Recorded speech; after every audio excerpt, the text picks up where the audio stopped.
Chris Mannix saw the fight, the senior NBA writer, boxing writers for Sports Illustrated, also the DAZN, who joins us on the program. Let me start there, Chris. Do you want to see a third fight between these two? I would want to see it. If I had my druthers, I would like to see something happen in between, specifically the Tyson Fury Anthony Joshua matchup, which, in addition to being the biggest fight ever in British boxing history, is easily the biggest fight that can be made in boxing today. That's the kind of fight, Dan, that would sell out Wembley Stadium in about 35 seconds and just be a monster show. So I would like to see it down the line, but I wouldn't mind seeing Wilder kind of come back against somebody first.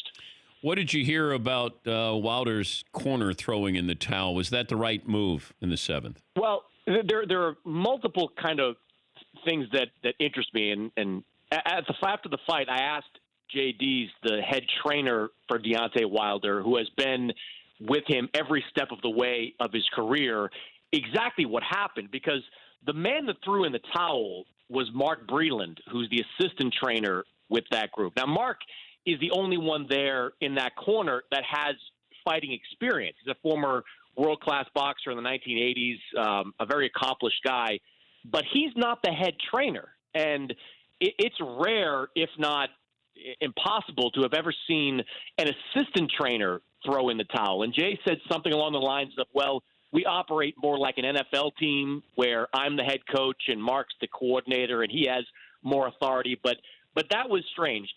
All that aside, he did the right thing in that moment. Deontay Wilder can't win a decision against Tyson Fury.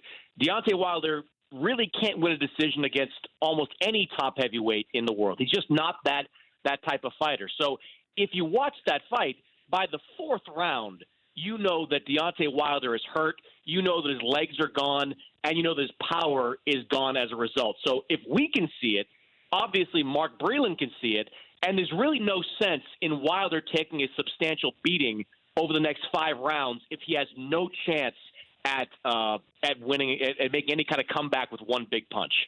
If you were going to create a boxing figure, you still wouldn't even create Tyson Fury. He feels like he's created with everything he's gone through, being overweight, being suicidal, being on drugs, losing all that weight, coming back, winning the heavyweight championship of the world. How far can he take this?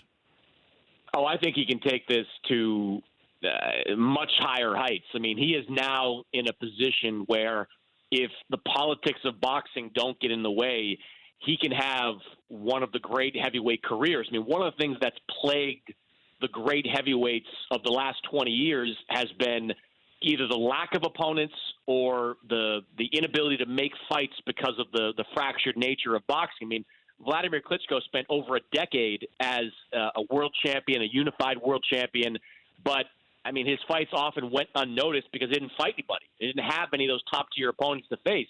Over the next 18 months, Dan, if Tyson Fury fights and beats Anthony Joshua, which is a great fight and frankly not one I'm sure that he's going to win, but if he fights and beats Anthony Joshua, if he fights and beats Deontay Wilder again, with his personality, which is as flamboyant as any heavyweight I've ever covered, and what most people tell me is the most flamboyant since Muhammad Ali, his backstory, he has a chance to enter the mainstream consciousness in maybe no way that no fighter ever has since the days of Mike Tyson.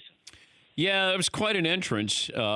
He's licking blood off Wilder's neck. He sings American Pie, almost the full song after the bout. Hey, you got to just an aside, Dan. You've got to be careful with Tyson Fury. I almost got fired from NBC because of Tyson Fury, because back in the day, I was part of the broadcast team for his first fight against Steve Cunningham. It was at Madison Square Garden, the theater, and this is main network NBC, so you got commercial breaks there.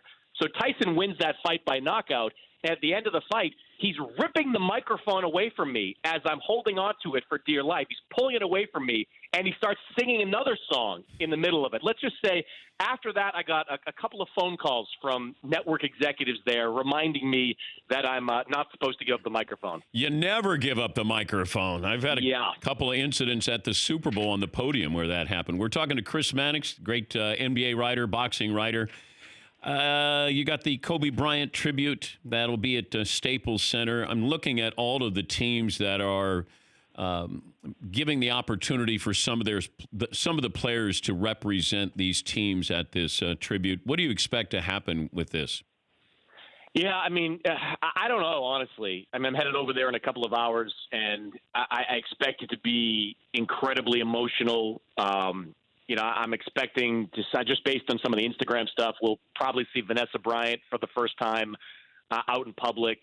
I really don't have an answer, Dan. I mean, it's just you got the Celtics who are sticking around after the game yesterday, and you'll see a lot of members of their team at that memorial. And I think you'll hear from a lot of different players, and certainly from LeBron once again. And it's just going to be powerful. I mean, this was, like one of the hottest tickets out there. I mean, they're going to see the Staples Center completely sold out, and it's just going to be a really emotional scene. And they're going with 224-20 for Kobe's number 24, and Gianna's number was 2. So therefore, that's why we have the 224-20. Yeah. I mean, it's going to be a memorial for both, and certainly a memorial honoring all the victims of that crash. I mean, it's one of those things that you kind of walk into with no idea exactly what you're going to see, except a lot of Laker fans and a lot of tears in the crowd. Thank you, Chris. We appreciate your time. You guys, Dan. That's Chris Mannix, Sports Illustrated, and also boxing writer and reporter for DAZN.